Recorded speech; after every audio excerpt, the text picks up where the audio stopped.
my point is, I just don't think this is going to make much difference to the outcome on the ground in Ukraine. It simply won't. It's not going to happen fast enough. And then, of course, you've got to push everything over there, all the equipment. Then you have to provide lots of missiles. Remember, you shoot 2 missiles at every target. You could go through 1,000 missiles in Ukraine in a few days. So the Patriots that the Biden administration is sending are not there. And when they do, I assume they're in Germany. I mean, they're not in the U.S., but it's going to take 3 months before the Ukrainians are prepared to use them.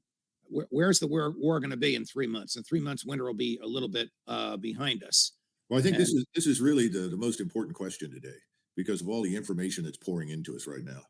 There's a great deal of information that the entire Ukrainian front facing the Russians in southern Ukraine is now severely weakened and in many parts simply crumbling. On average, the brigades that have been fighting the Russians in and around Bakhmut and surrounding towns, right now their casualties have reduced them to about 30% of their normal strength. So 30% of the Ukraine normal strength. Ukrainian 4,000 man brigade. Wow. So if you're talking about 4,000 men, that means that you've lost 2,800. We're talking in the space of the last few months, 15, 20 brigades have rotated in and out. They've now had to disband some of these brigades and consolidate them with others. I mean, frankly speaking, it's not the perfect analogy, but I would compare it to the Army of Northern Virginia in the spring of 1865. They've simply been bled white. And they're now building what they hope will be effective defenses in a town called Kramatorsk, a line that is much further north and west from where they are currently. They may be able to retreat to it, but I think once the offensives begin, Ukrainians are going to find that their backs are up against rolling open terrain, which is the perfect killing ground for the Russians against the Ukrainians. So I think we're really coming into the end phase of certainly the war in eastern Ukraine. All right. So I know this is your field of specialty, which is tank warfare. The Ukrainians are still begging for tanks. The Chancellor of Germany has indicated he's willing to send German tanks to Ukraine. I don't know how easy it is for the Ukraine troops to operate German tanks, or if tanks are interchangeable, if the Germans are unique and requires a lot of training. However, he says he doesn't want to do that if German tanks are the only tanks in Ukraine. Hint, hint, he wants American tanks there. So a couple of questions. How practical or impractical is this for Ukraine troops to use German tanks? Is this the right time of year for tanks in Ukraine? And how crazy is the idea that the Americans would send tanks? Well, my view is that we should have stopped this a long time ago. So obviously I don't support the idea, but ideally you want one type of tank. You don't want to have to deal with 4 or 5 different kinds of tanks because truthfully, the sighting mechanisms, the firing mechanisms, the training that's required for each one is different. So I do understand the desire to stick with one. The Leopard tanks are more exacting in their demands on the crew than on an M1 tank. M1 right, so Leopard is American or German? No, the Leopard series tanks are German. And having been on both of them, they're both excellent tanks. Let there be no mistake about it. Of the two, I would choose the Leopard simply because it has a good diesel engine on it. You don't have to refuel it every 6 to 8 hours.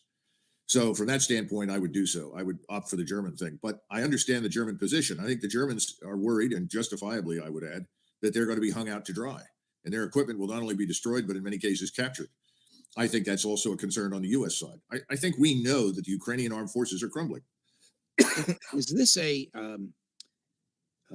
mechanism for introducing German troops and American troops on the ground? Well, the equipment's there and you guys can operate it better than we can, and you don't need the lead time for training to use it because you already know how to use it. Is that what's coming? Well, on the German side, I can tell you that if they were trying to secretly or surreptitiously introduce their equipment that could be manned by Germans into the theater, the German government would be thrown out of office within 24 hours. There's no support in Germany to send German troops, certainly not to Russia, certainly not to fight Russians. On our side, I don't know. I suppose that's a possibility, but I've seen so little evidence for a coherent strategy, so little evidence for serious pre-planning and preparation that it's hard for me to believe anybody's thinking that far in advance. Earlier this morning, you sent me an email that you had received from an Australian colleague and observer of what he saw on the Ukrainian front. Here's what he said to you. According to an Australian source near the Bakhmut area in daily contact with the frontline Ukrainian soldiers, in my opinion, that talks about a Ukrainian offensives are nonsense. They deluded dreams of the Kyiv cabal to continue their push for more money, weapons, and support. The mood on the ground here is not good. Soldiers are severely under-equipped. Morale, from what I can see, is very low, and there is resignation among the ones that I talk to that they will fight on bravely, but that outcome is not in question. Interesting, Colonel. The outcome not in question. They know that they are facing a well-equipped, disciplined, and strengthening, another interesting word, strengthening Russian army. Confidence in the government or their leadership, that's the Ukrainian government, seems low, and there is rising anger amongst them. The same is true of ordinary people. Many are now speaking up.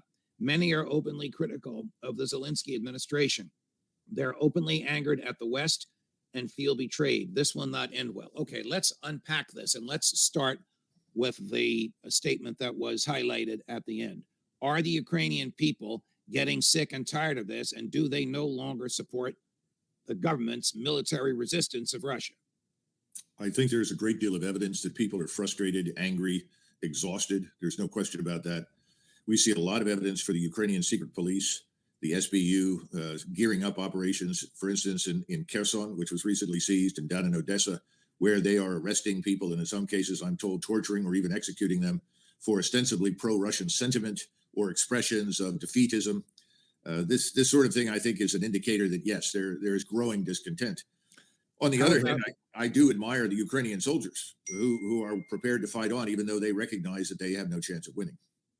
What is the nature of conscription now in Ukraine? Have they lowered the age? Are they still going door to door looking for males, young males? Well, my understanding is yes, that they're going to press into service anybody they can find who looks capable of carrying a weapon. And the problem, once again, is even though you're picking up hundreds of these people each day, putting them in uniform, handing them weapons, giving them modest training, if any, they just don't have the non-commissioned officers and the officers with experience to lead them anywhere.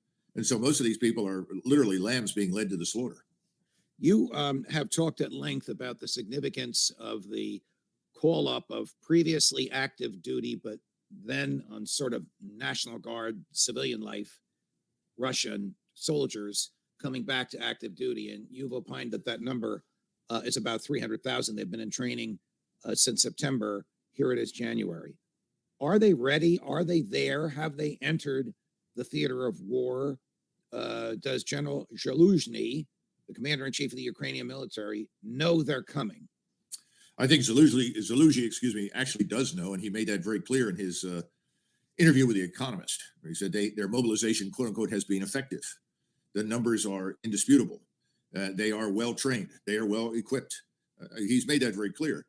I think that, frankly, the Russian forces are ready. But keep something in mind: any commander you ask on the eve of war is always going to tell you, "Well, I wish I had more time." I mean, in 1991, the unit I was with, the 2nd Cavalry, we were extremely well trained, and as we discovered, probably overtrained for the task that we were assigned. But we had no way of knowing. So your predisposition is always to say, "Well, if you can give us a little more time, I think we'll be that much better." I'm sure that some of the Russian commanders have a similar attitude, but the truth is, I think they're more than ready for what needs to be done. There's very little facing them up north, and that has to be understood. There are very few brigades, 3 light brigades, and if they're at full strength, that's 12,000 men. And you're talking about an offensive that will consist of 80 to 100,000 men just in the combat force. That is the people that are going to roll in to Western Ukraine. So, no, I think they're ready to go. Plus, remember, there were also 80,000 Russian volunteers in addition to the 300,000 reservists. These are people that want to fight. Oh boy, you never hear this in the mainstream media. 80,000 Russian volunteers? Yes. Why isn't that on the front page of the New York Times and the Washington Post, or even my buddies at Fox? Well, I think we know that contradicts the narrative that everyone in Russia is angry and wants to rid itself of Putin, when the opposite is obviously the case. How complex is this whole mess of the atmosphere and attitude of Nazism amongst the Ukrainians, their well-known reputation for financial and political corruption, the unwillingness of the United States to account for where the dollars go, the involvement of Ukrainian Americans and American banks in what's going on over there? Give us a handle on this. Maybe this is a little bit more diplomacy, skullduggery, intelligence than it is cavalry, but you have a better handle on this than anybody I know. Well, first of all, let's keep in mind that the corruption has its roots in the collapse of the Soviet state. That doesn't mean that the Soviet Union was devoid of corruption. Absolutely not. Corruption has always been a fact of life in the Soviet world, much as corruption is a fact of life in much of the Latin American world. But the degree of corruption now is beyond anything that existed previously. And that's because everything broke down in Ukraine. And Ukraine also possessed factories that produced everything from tanks to missiles and aircraft. There were things in Ukraine that the oligarchs wanted, the people that took advantage of the destruction of any kind of social or political order. Into this, we step with the goal of building a powerful force designed for one purpose, which is to attack Russia and harm it, if not dismantle it.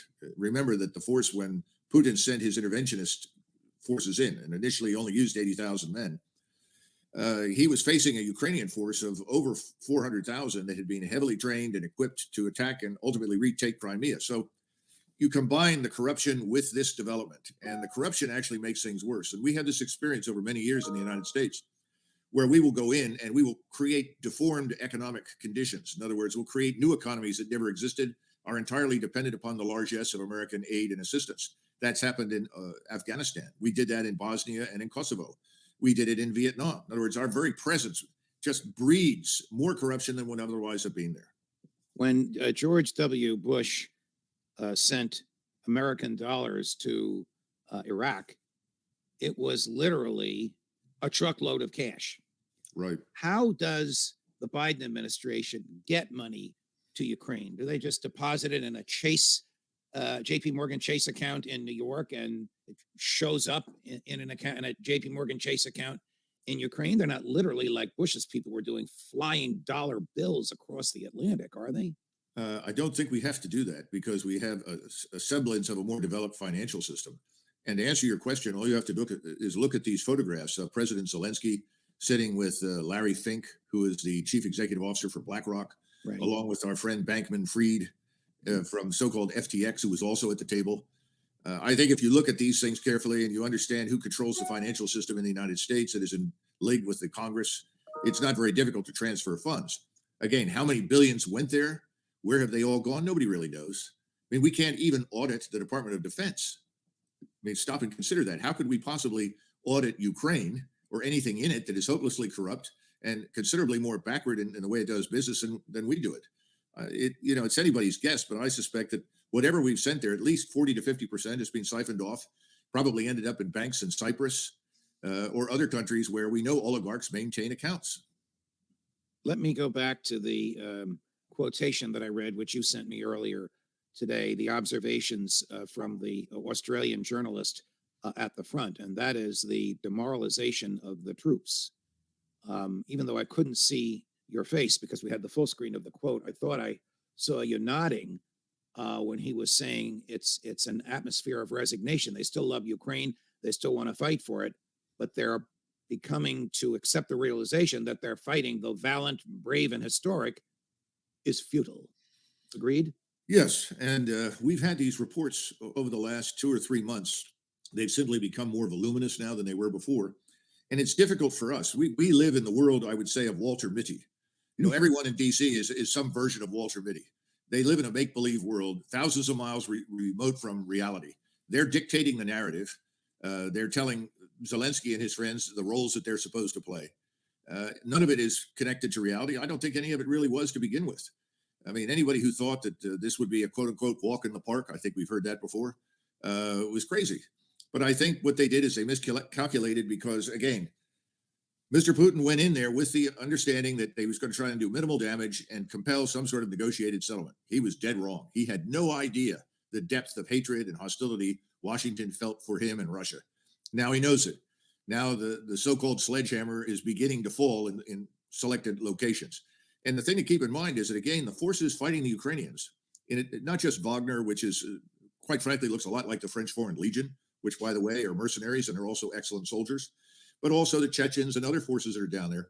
These are not the frontline forces. Now, we do know that the Russians have rotated companies and battalions forward to give them an appreciation for what it's like to be under fire so that they can see their enemy. That's a very healthy thing to do. We also know that they've sent their best commanders with the most combat experience up north to Belarus. So those men will be commanding the advanced guards of these attacks that are coming in the future.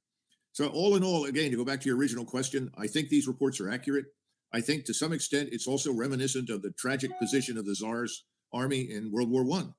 Eventually, they just discovered that they could not prevail against the superior technology and capabilities of the German army. And so they finally threw in the towel and started to go home. If I were Mr. Zelensky, I'd be very worried first and foremost about my troops coming back to deal with me long before the Russians get there.